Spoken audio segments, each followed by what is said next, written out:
yaadatama. Kana ilaalchisuudhaan yaada gama isaanii akka nuuf kennaniif jaallanneen jimaata dabre kana ittaanaa durataa ODP fi ministeera ittisa biyyaa Obbo Lammaa Magarsaa haasofsiistee turte. Falaasama da'amuu fi walitti baquu paartiilee irratti akka yaada addaa qaban dubbatan Obbo Lammaan mariif leenjii waa'ee falaasama da'amuu Adaamaatti geggeessame irratti mormitanii turtanii gaaffii jedhuuf deebii kennuun jalqabu. Ammaaf erga bilbilte yaaduma gabaabaa dhumanii sii kennaa.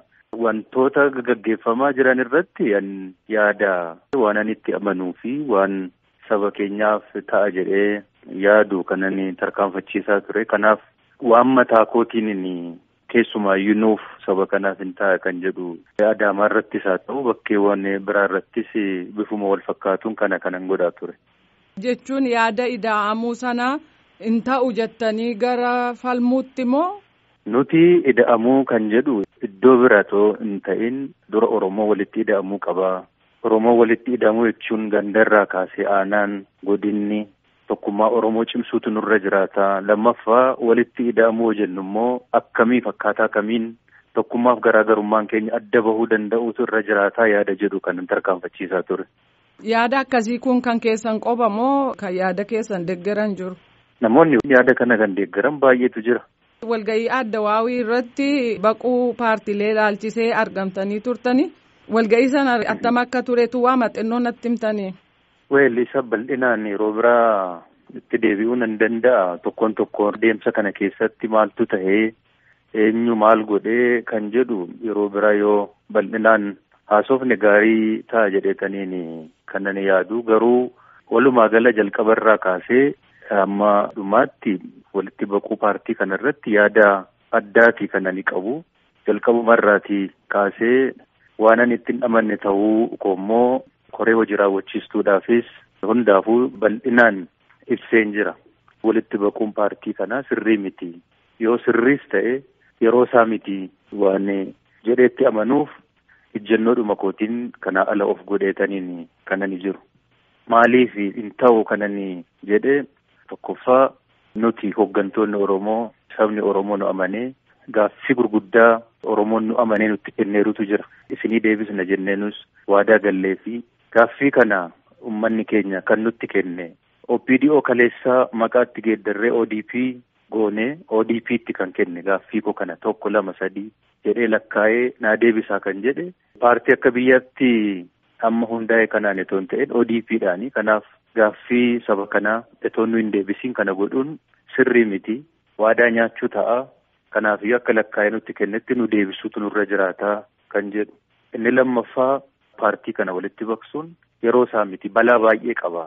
Yeroo ce'umsaa keessa jirra. Yeroon kun yeroo ergisaati malee yeroo keenya miti. Yeroo ergisaa nuti amma hoogganaa jirru kana keessatti immoo rakkinoonni baay'een gamaa gamanaatiin nu mudataadha kan jiran. Kanaaf yeroo ce'umsaa kana keessatti waan haaraa qabatanii gadi ba'uun yerootti eksperiment goonu miti. Yerootti waan haaraa qabannee baane otoo hin ta'in rakkinoota jiran sana keessumaayyuu wanti nu irratti xiyyeeffachuun nurra jiraata jedhee ani kaasee tokko biyyattiin nagaaf tasgabbiin qabdu waan ta'eef yeroo keenya bal'aan biyya tasgabbeessuu nagaa buusuu irratti hojjechuun nurra jiraata. Inni lammaffaan maakiroo ikoonoomii irratti keessumaayyuu qaala'insi jireenyaa uummata rakkisu kun isa maaneej godhuu danda'uun nurra jiraata. Inni sadaffaan filannoon fuuldura jiru kun nagaadhaan akka inni gaggeeffamu gochuun dirqama mootummaati waan ta'eef akka inni nagaa ta'u godhuudhaaf ammumarraa kaanee hojjechuun nurra jiraata.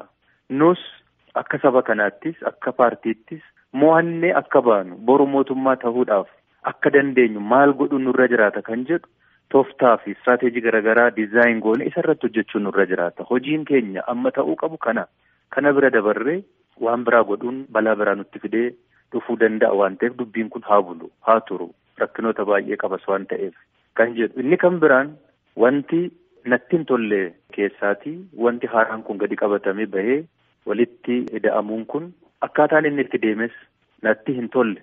Ariitiidhaan guyyaa gabaabaa keessatti wanti kun namni qalbeeffatee sirriitti mari'atee galee fi yaadi garaagaraa sassaabamee namoonni kanarratti beekumsa qaban mataan isaanii irratti hirmaatanii galteen garaagaraa sassaabamee namni koonfidensii guutuudhaan amantaa guutuudhaan fudhatee akka inni mirkanaa'u etuu ta'uu qabu. Ariitiidhaan tokko tokko irratti dabalame ta'uunsaa shakkii guddaa keessa na galchee jira. jalqabumarraas piroojeektiin kun piroojeektiin ani narraatii maddee ani keessatti naagalee beekee itti amanee keessatti qooda fudhadhe miti waan ta'eef dubbiin kun waan biyyattiin hoggantu mitiiti maatittiin hoggantuyyuu qalbiin ilaaluun deddeebisanii ilaaluu gaafata. Siyaasni immoo waan dubbatamuuf waan barreeffamuu ol inteenshiniin isa duuba jiru maali kan jedhu sirriitti ilaaluu fi qorachuu gaafata.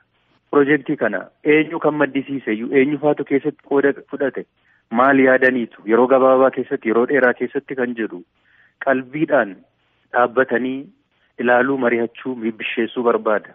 Sana qofa otoo hin ta'in inni kaleessaa sun fafa maalii qaba hanqina maalii qaba inni amma haaraa kun immoo sana akkamitti fooyyessa faayidaa maalii qaba bu'aa maalii fida miidhaa maalii qaba kan jedhu wal bira qabanii ilaaluu gaafata. Kana waliin wal bira qabnee ilaallu wanta akkasiin ta'e miti.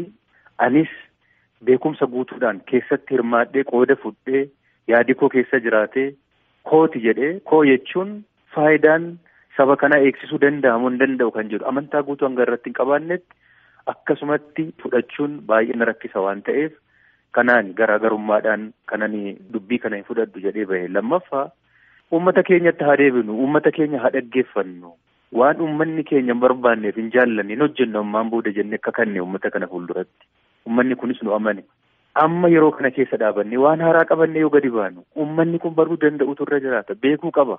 Hayyuun biyya kanaa beekaan hawaasni goda jiru baruu danda'utu irra jiraata wanti kun nu baasamoo nun baasu nuu tahamoo nun ta'u hanga jedhutti ilaaluu danda'utu irra jiraata malee namumti muraasti as keessa teenyeeti hodhinee fi itti ta'es ta'uu baate uffisuun nurra hin jiraatu waan ta'eef uummata mitiiti. Anumaafuu hin galle sirriitti hoggansuma sakaaniifuu sirriitti hin galle ariitiidhaan kan inni ta'e kun immoo deemee bu'aa fiduu danda'a jedhee hin amanu. Kana keessattis dubbiin kun nuufaa bulu nuufaa turu jedhee falmuu qofa otoo hin ta'in dhuunfaadhaanis kadhadheera nuufaa turu dubbiin kun hin nu miidha jedhee dhagahamni ani qabu hanga kana miti.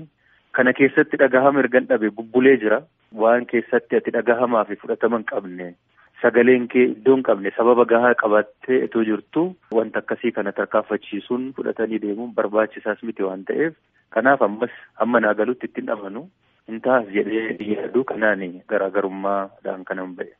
Egaa akkuma beektan ODP'n diigameera kan jedhudha. Egereen keessan siyaasa keessatti maal ta'uuf deema?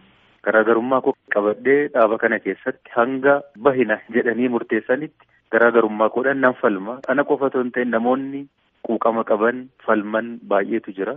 Yoo nu ta'een sirreessina nu ta'uu baate immoo uummata Oromoo waliin mari'annee waan waliin nu ta'u walumaan hojjenna. Waanumaan yaa'ii engadda taasifame kanarraa sababan ittiin hafe waan na gaafatteefan sii deebisuu qabaadhaaf malee fuulduratti tokkoon isaa irratti uummanni keenya waan baruu qabu ibsuun dirqama kootis waan ta'eef miidiyaa keessaniifis haa ta'u miidiyaa biroodhaaf bal'inaan nan ibsadhee yaada ammaaf yoonni kanuma siin jedhe nagaa hidheetan yaada. Obbo Lammaa Magarsaa Riippaabilikii Demokiraatawaa Federaala Itoophiyaatti Ministirii Ittisaaf ittaanaa dura taa'aa paartii ODP yeroo keessaniif deebii nuu kennuu keessaniif maqaa raadiyoo sagalee Ameerikaan hedduu galatoomaa. Fayyaa ta'e.